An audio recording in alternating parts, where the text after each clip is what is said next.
Martrina Schmidt. Do you solemnly swear or affirm the testimony you're about to give will be the truth, the whole truth, and nothing but the truth? Yes. Have a seat.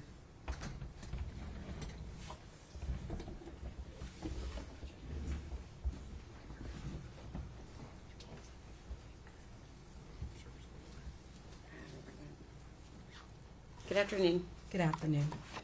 Are you ready for us to start your honor? Yes. Okay. Can you spell your first and last name for the jury, please? My first name is Martrina, M-A-T-R-I-N-A. Last name is Schmidt, S-C-H-M-I-D-T. Okay. And where are you currently employed? Brevard County in Florida. Okay. And what is your official title there? I'm an associate medical examiner. Okay. And how long have you been there? March of 2023. Okay. And until present, I'm assuming? Yes. Yes. Okay. And can you give us a background of your education, please? I have a bachelor's in biology. Got it at Aquinas College in Grand Rapids, Michigan, 4 years. Then I went to medical school in Medical College of Ohio in Toledo, Ohio for 4 years. Then I did a residency in anatomic and clinical pathology at West Virginia University Department of Pathology. I did that for 4 years. I did a 1-year fellowship in forensic pathology at Bexar County Medical Examiner's Office in San Antonio, Texas. I returned to West Virginia and did another year of residency, and then I started practicing as a medical examiner. Okay. And where did you first start practicing as a medical examiner? West Virginia. Okay. And where are you licensed? Which states are you licensed to practice medicine in currently? West Virginia, California, Tennessee, Hawaii, and Florida. Okay. And so that would go to say that in 2020, were you also licensed to practice medicine in the state of Tennessee? Yes. Okay. And are you board certified in the field of forensic pathology? Yes. Okay. Do you maintain memberships in any medically related societies? Yes. Okay. Can you, have you published any scholarly materials in the field of forensic pathology? No. Okay. And you stated that you're currently employed as a forensic pathologist, correct? Yes. Okay. Can you tell the jury what you do as a forensic pathologist? I perform medical legal autopsies to determine the cause and the manner of death. Okay. Have you previously been qualified as an expert in the field of pathology and in your role as a forensic pathologist? Yes. Have you been so qualified here in the state of Tennessee? Yes. Okay. Your Honor, at this time, we would ask to qualify Dr. Schmidt as an expert in the field of forensic pathology. No objection. Should be declared to be an expert in the field of forensic pathology. Dr. Schmidt, where were you employed in March of 2020? At the William L. Jenkins Forensic Center in Johnson City, Tennessee. Okay. And is that at East Tennessee State University? Yes. Okay. And what was your title there in March of 2020? I was an assistant professor in pathology / forensic pathologist. Okay. And during that time, were you called to assist with the processing and removal of the remains of Evelyn Boswell in March of 2020? Yes. Okay. Do you recall who notified you that Evelyn Boswell's body had been discovered? No, it was a law enforcement official called me. Okay. And did you go to the scene there, Muddy Creek Road, that night? Yes. Okay. Did you bring anyone with you to help assist you? No, I arrived on my own, but 2 of our medical death investigators arrived on the scene. Okay. And who were those 2 people? Laura Parsons, Kristen Osgood. Okay. And what was their role to be that evening? They're the medical death investigators. They investigate the scene, the death. Okay.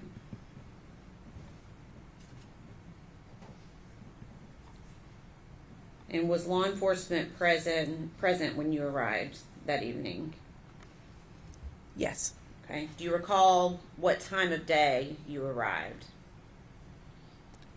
I do not. It was evening. It was Okay. dark. Dark outside. Okay. Where was Evelyn's body located at the time of your arrival?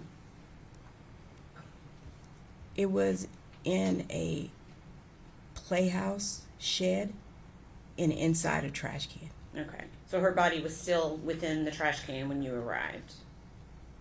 Yes. Okay.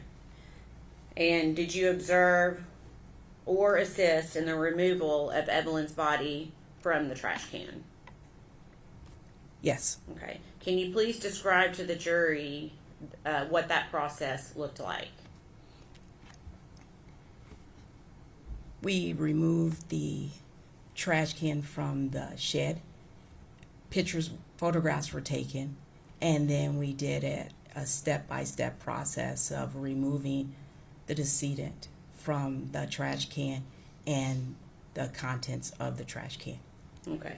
And did you observe law enforcement with each of these steps of removal? Yes, and our medical death investigators were also a part of the process. Okay. And was this at your direction or at someone else's, the process that they used? We had discussed the direction we were going to take prior to removing the trash can from the shed. So I was directing it, but I think we had all had a discussion on the best way to handle the process. Give me just a second.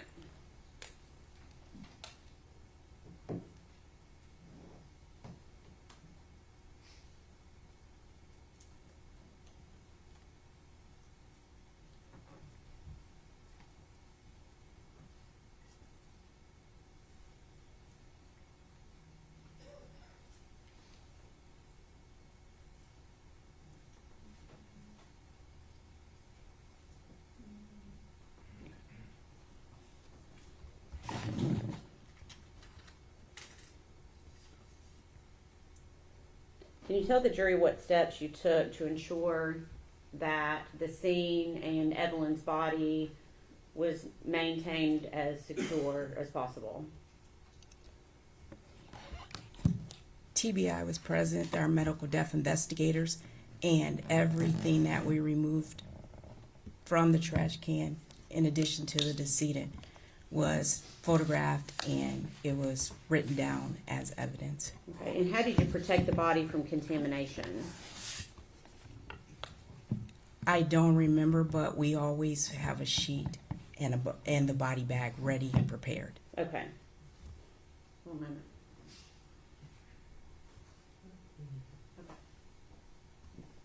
Can I please see?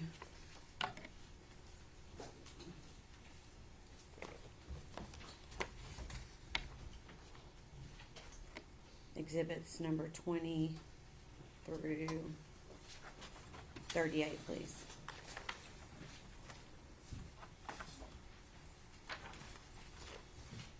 Thank you.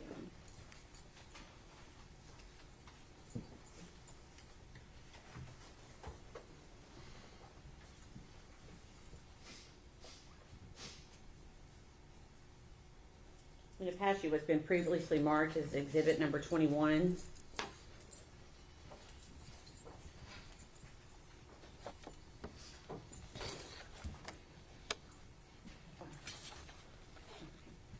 Does that help refresh your memory on how the body was placed at the time that at the time Evelyn was removed from the trash can? Yes. Okay. Can you describe to the jury what you recall about how her body was protected from contamination?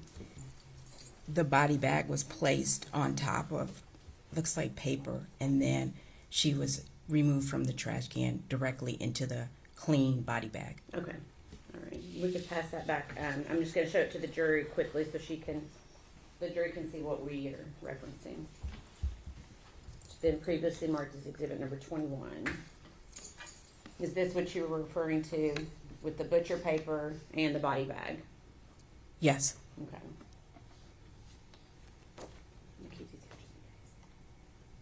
Okay. So at some point, Evelyn's body was going to be transported to a different location, I'm assuming. Is that right? Yes. Okay.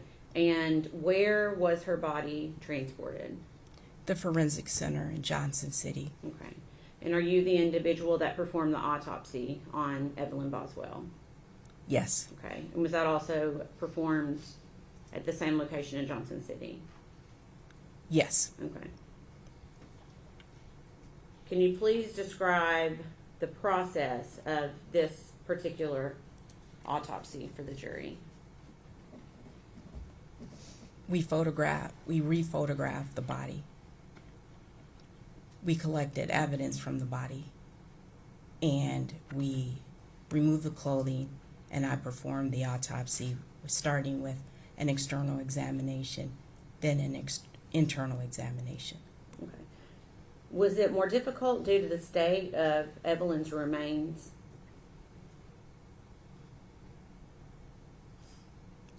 I don't understand Okay, the let me question. ask it in a different way. Does decomposition of a body impact your ability to perform certain things during an autopsy? It can, Okay. yes.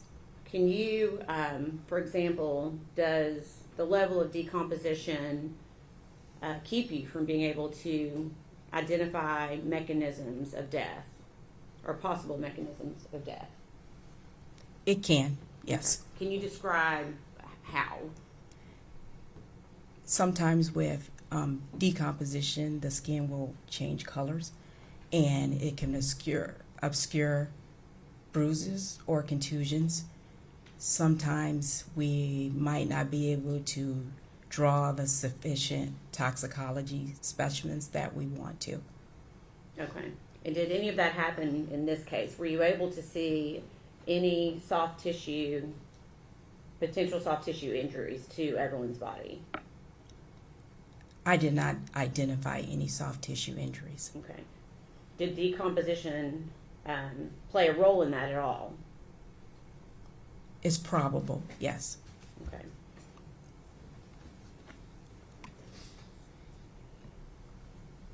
I know you stated in your report that there were leaves in Evelyn's hair. Is that correct? Yes, Okay.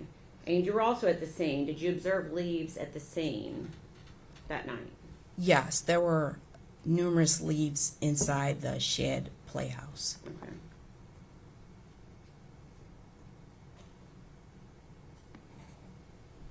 Okay. So I'm assuming when you conduct an autopsy, it's not just the body itself that's helping you make your determination. Is that a fair statement? That's correct. Okay. What other materials do you as a doctor use in order to make a determination when you're conducting an autopsy and trying to determine a cause and manner of death? Our investigation or summary, law enforcement's investigation. I can use medical records, sometimes histology. That's where I take the tissue and I look at it under a microscope. Okay. Okay. And after you conducted the autopsy of Evelyn, are those results essentially generated into a report? Yes, Okay. Is that report kept in the normal course of business? yes, And have you reviewed your autopsy report for accuracy and completeness? yes. I'm going to pass you a document.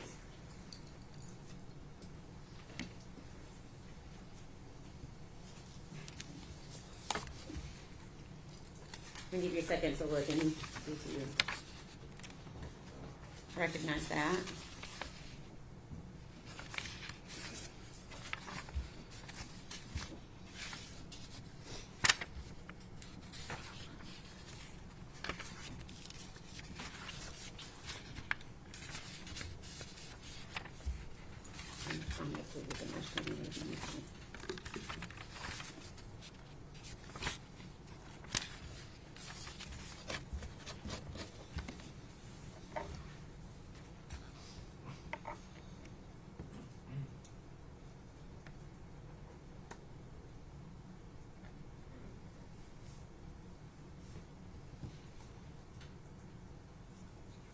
Oh, okay. Are you able to identify that document? Yes, Okay. Can you tell us what it is? it's the autopsy report I prepared on Evelyn. Okay, and is that a complete and accurate copy? Yes. Okay, Your Honor, this time we would ask that be made exhibit number 260. No objection. Full exhibit 260.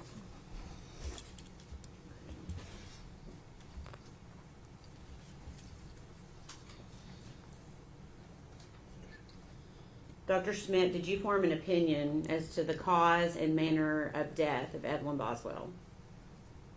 Yes. Okay. What is your opinion?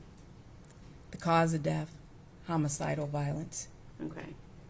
And can you explain that for the jury? What did you base that finding on? I based it on the autopsy findings, the investigative summary, the investigators that went to the scene, and law enforcement investigation. Okay. Hypothetically, if Evelyn was alive when she was placed in the trash can, is positional asphyxiation likely? Yes. Okay. Can you tell the jury what positional asphyxiation is? It's your body's in a position that compromises your breathing. Okay.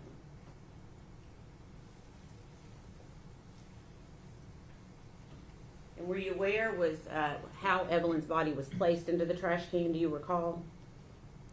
Yes. Okay. And when you say positional, are you referencing the fact that she was upside down? Yes, the body was in the trash can upside down. Okay. I'm going to show you what's been pre-marked as exhibit number 34. Pre-admitted as exhibit number 34.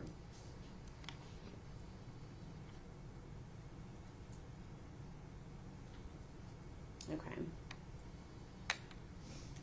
Okay. So hypothetically, if a blanket is pulled up over the face of a child who's then placed into a trash can upside down, could the blanket itself cause some type of asphyxiation? Yes. Okay. What about the trash bag that Evelyn's body was in? Could the trash bag itself cause some type of asphyxiation? Yes, if it covered the airways, the nose and the mouth. Okay.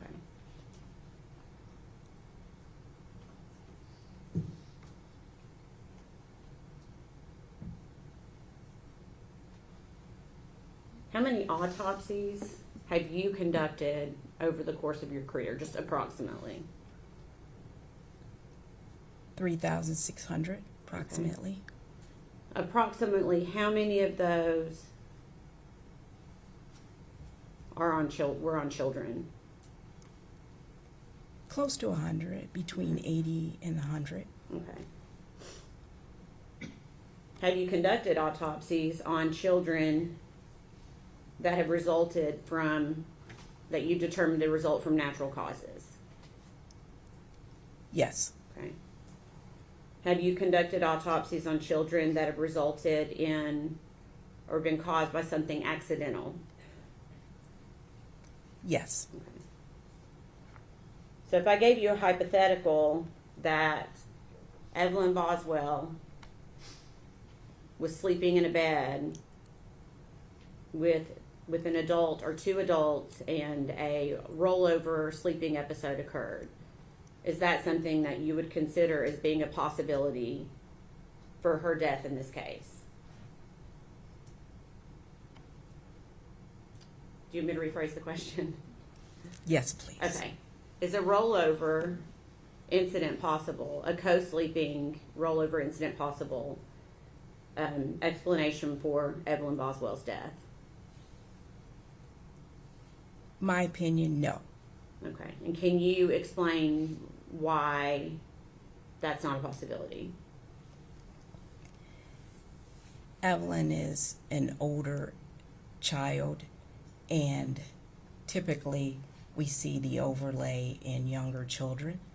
It's certainly possible, but with the investigation of the scene and law enforcement investigation, and the way she was found in a trash can, I don't have the opinion that it was a co-sleeping, bed sharing, or overlay. Okay. Is there any scenario that I could give you that would change your opinion about the cause and manner of the death of Evelyn Boswell? I don't know if I could answer that. Okay. Do you... Hold on one second.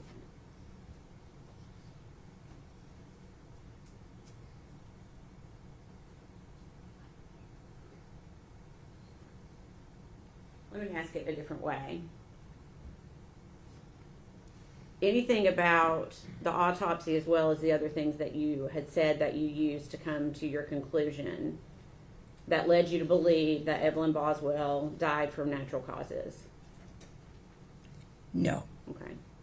Same question. Anything based upon the history that you were given from law enforcement, the scene itself, plus your autopsy of Evelyn's body, that led you to believe that Evelyn died from something accidental? No. Okay. Please answer any questions that the defense has for you.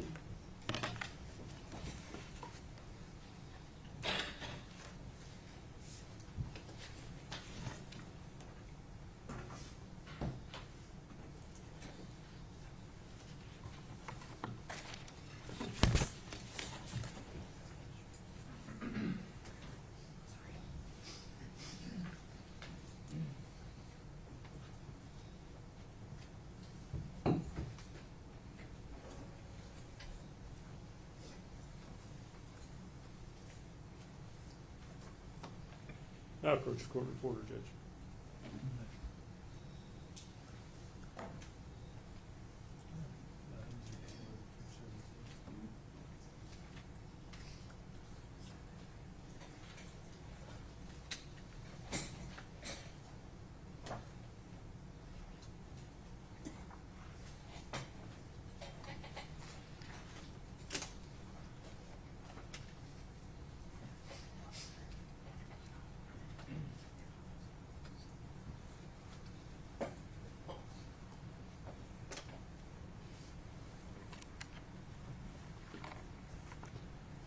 Good afternoon, Dr. Schmidt. I'm Gene Scott. How are you? Good afternoon. I'm good. Thank you. I think we've met once before. It's good to see you again. I do have some questions about your report and your conclusions. And I guess I'd like to know what you relied on in forming your report. You talked about the investigations of law enforcement. Obviously, you did an autopsy on the body. Did you go through Evelyn's medical records, the OB records from when her mom was pregnant with her, and her pediatrician records? I routinely go through the medical records. I remember going through the pediatric records, but I don't remember the OB/GYN, but I might have went through them. Do you think it would have been helpful to have done that? Yes, I always review the medical records on Okay. children.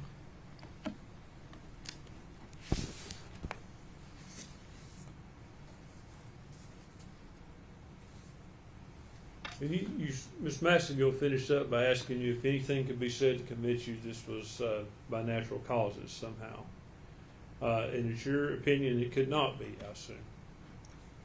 Based on my autopsy examination, no. Okay. Let's talk about your autopsy examination. Are there any medical findings of a cause of death, or is it simply the way the body was placed?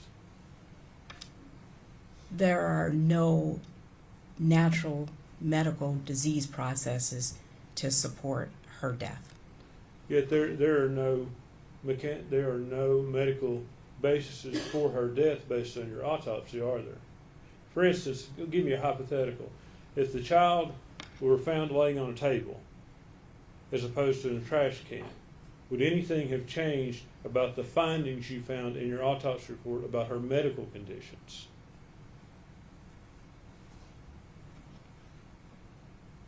No. So, you mentioned in your report that But there is a possibility that the decedent was alive when placed in a trash can cannot be excluded, correct? Yes, You cannot conclude that either. that's correct. You don't know one way or the other. That's correct. Okay. So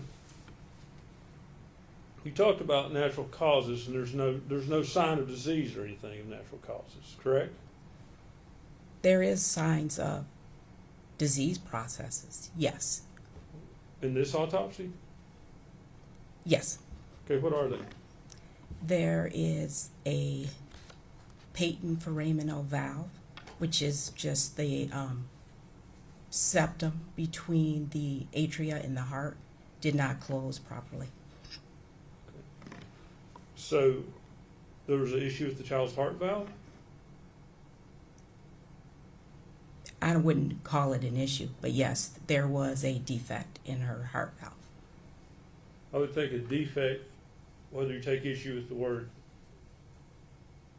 issue or not, it is a defect. It's not good. I don't know how to define good. I'm sorry. Is a defect in one's heart healthy? No. Could that defect have led to the child's death? Is that possible? It's a possibility. You can't rule it out in this case, can you? Based on the findings of the histological examination, looking at it under the microscope, I didn't see any changes in the heart. The decedent in the medical records had no symptoms. Normally it closes around age 4 or 5, and they're not symptomatic. They can be symptomatic, but it's usually documented. So you cannot rule out that as a cause of death. I think I ruled it out as a cause of death. How? She did not have any symptoms or signs of there being trouble with her heart. Is that not something that could come on instantly with your heart? Yes, So how do you rule out that that didn't happen? there were no changes to that show the effect of that. It's common to see it. How did you rule out sudden infant death syndrome? Sudden infant death syndrome is a diagnosis of exclusion. If you're found in the manner that the decedent was, and upside down in the trash can, it's not sudden infant death syndrome. You can't say that, doctor. If the child died of sudden infant death syndrome and then was placed in the trash can, that is possible, isn't it?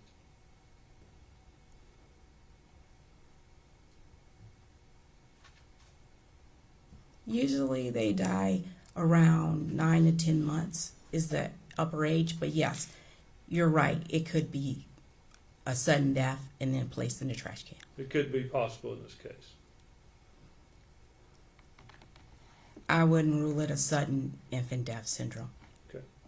You said they usually die younger, but sudden infant death syndrome goes up to the age of around 12 months, and there's really not a defined end to it, is there? It becomes less common.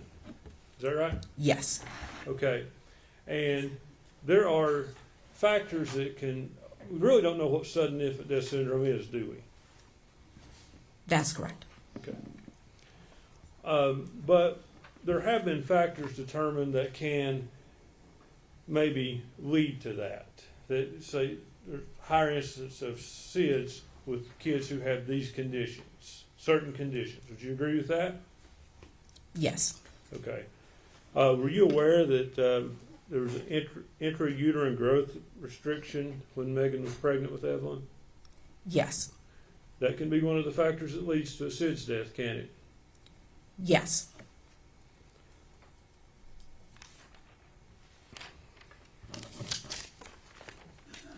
Were you also aware that as of her 10-4 visit, Evelyn suffered from acute pharyngitis?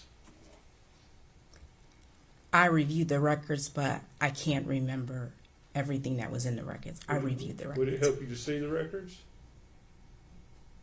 Sure.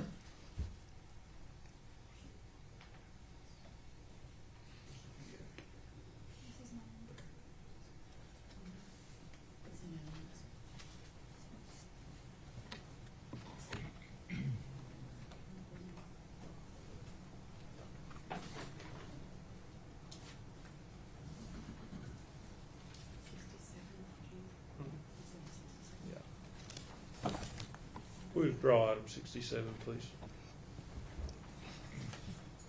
Okay, may I show this to the witness?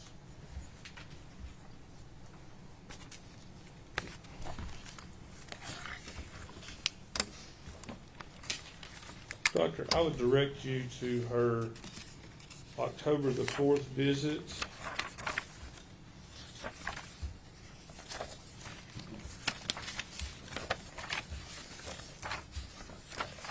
Page 37 and 38.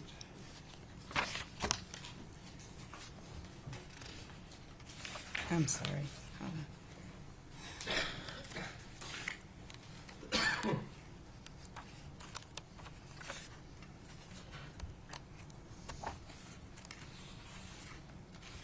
Is it towards the back? I'm sorry. Yeah, 37 of 38, if you look at the page numbers on top. Oh, I see. I'm sorry. Let's, hold on. Clip. Okay. Child suffered from acute pharyngitis, is that correct? Yes. Okay.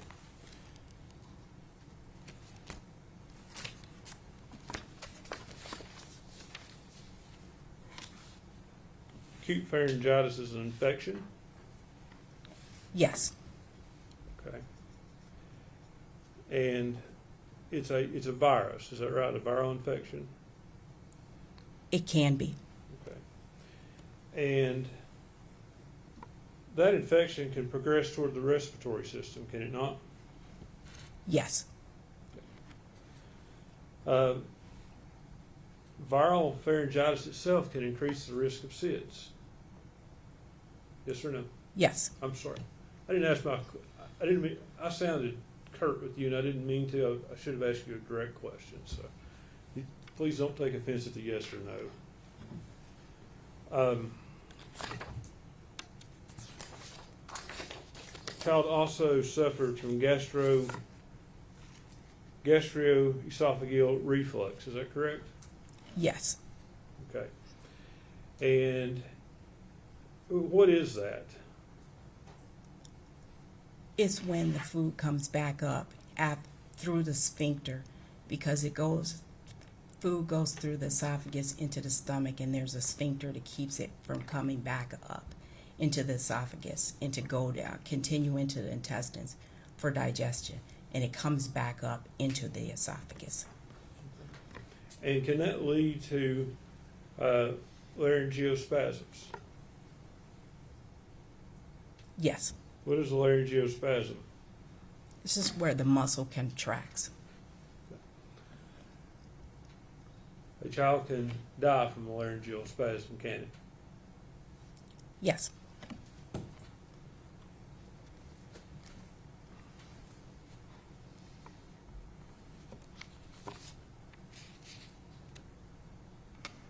Child also suffered from ankyloglossia. I may not be saying that right, but you know what I mean? It sounded good. Yes. Okay. What is that? They call it tongue tie. Your lower frenulum is not long, it's short. And so they really can't poke their tongue out very far. The research shows that can lead to an increased cause of sudden infant death syndrome, doesn't it? I don't know. Okay. You don't know one way or the other? I don't know one way or the other. So, with all that said, this child is in a state of the body's in a state of decomposition. That's correct. You can't rule these things I've asked you about out as the cause of death, can you? I ruled them out as the cause of death, But how? Based on what? based on the autopsy examination and the circumstances surrounding the death. Please tell me what medical evidence in the autopsy report that rules them out. I'm not talking about that the child is found in a trash can. What medical evidence in that report rules those things out? You can't rule out SIDS with an autopsy, can you?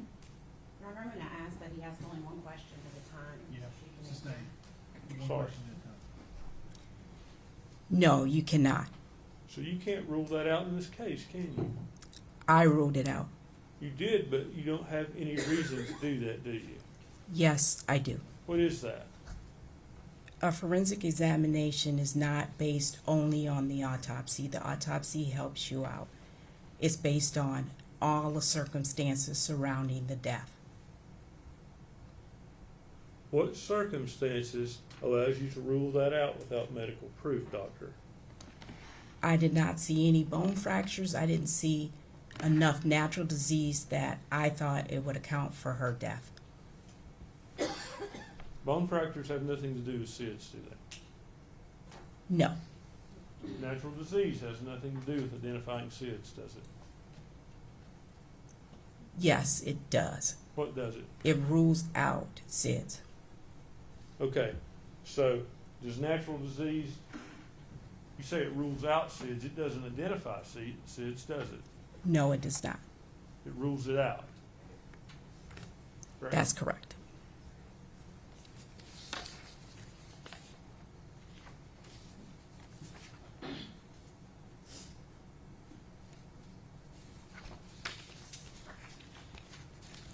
How did you rule out co-sleeping and being rolled on the bed as a cause of death?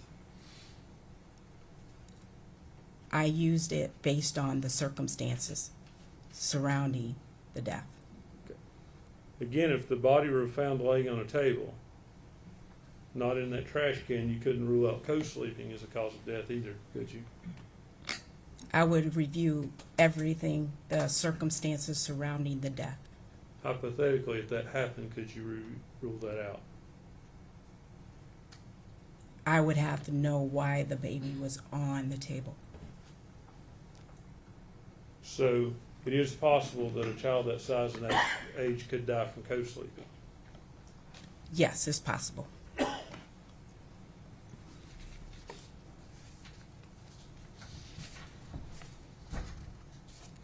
Let me ask you about the leaves you talked about in the baby's hair.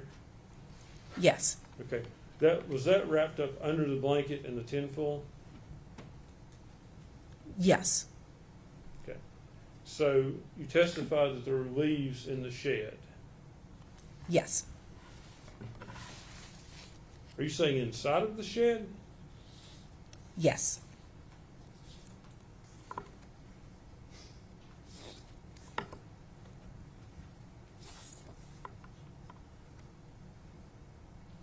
Were there any in the trash can? I don't remember that. I don't recall that. I'm sorry. Okay. So, But yes, I'm sorry. They were in her hair inside the trash can. I think I followed your logic there, but my question was more specific than that, doctor. There were leaves inside of Evelyn's hair wrapped in a blanket, wrapped in tinfoil in the trash can, in a bag, correct? Yes, Other than that, were there other leaves in the trash can? I don't recall.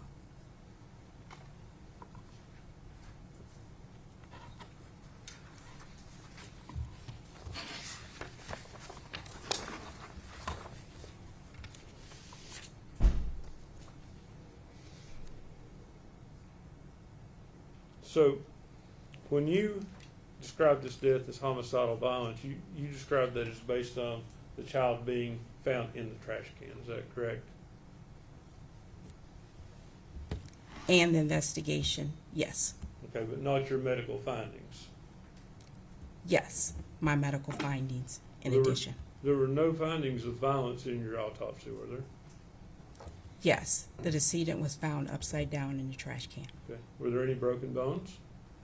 No, Okay. At this point, soft tissue, it was hard to determine any kind of damage to soft tissue. Is that fair? that's correct. Okay. So there were no medical findings of violence in your report, was there? Yes, the decedent was found upside down in the trash can. I'm sorry. I'm asking.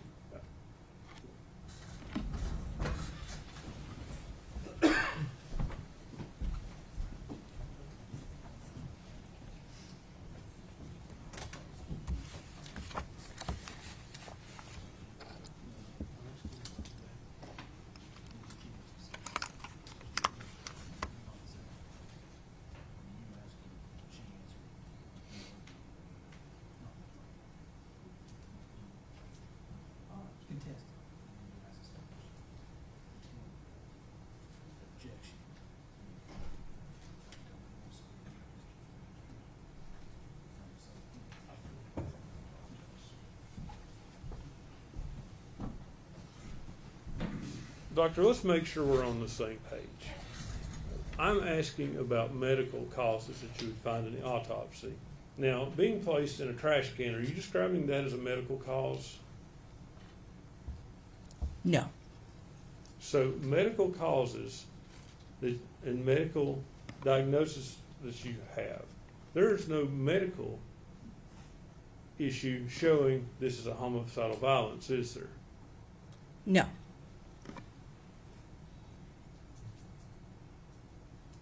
And you can't say that the child was dead or alive when it went in the trash can you? That's correct. Can I have just a minute, Judge? No.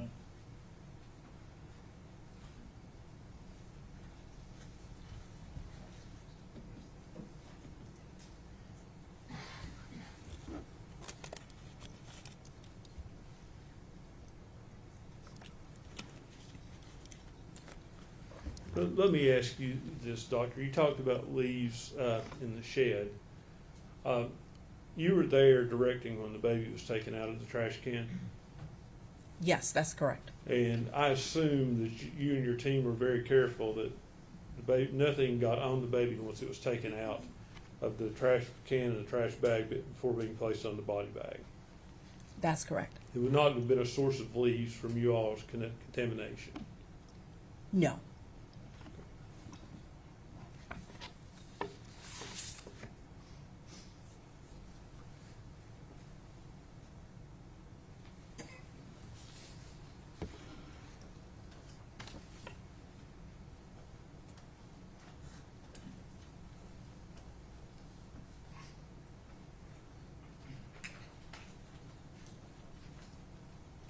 So, Doctor, based on your medical findings, not based on the baby being found in the trash can, but based on medical findings, is there anything to support abuse as a cause of her death? I'm sorry, you have to define abuse. Physical abuse?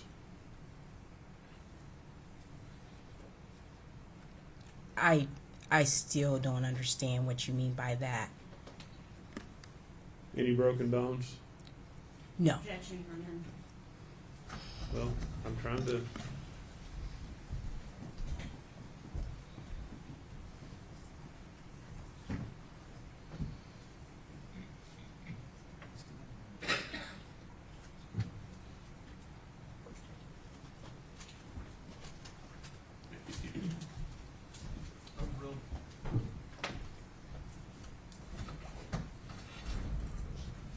Any broken bones?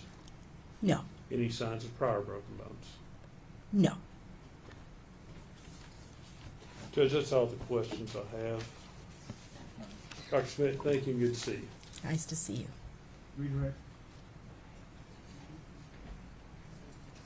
No, Your Honor. Is she released from West Virginia? By the state, yes. Mr. Scott. Yes, sir. Dr. Schmidt, thank you for your testimony today. You are released from your subpoena and your plea. Thank you. Our next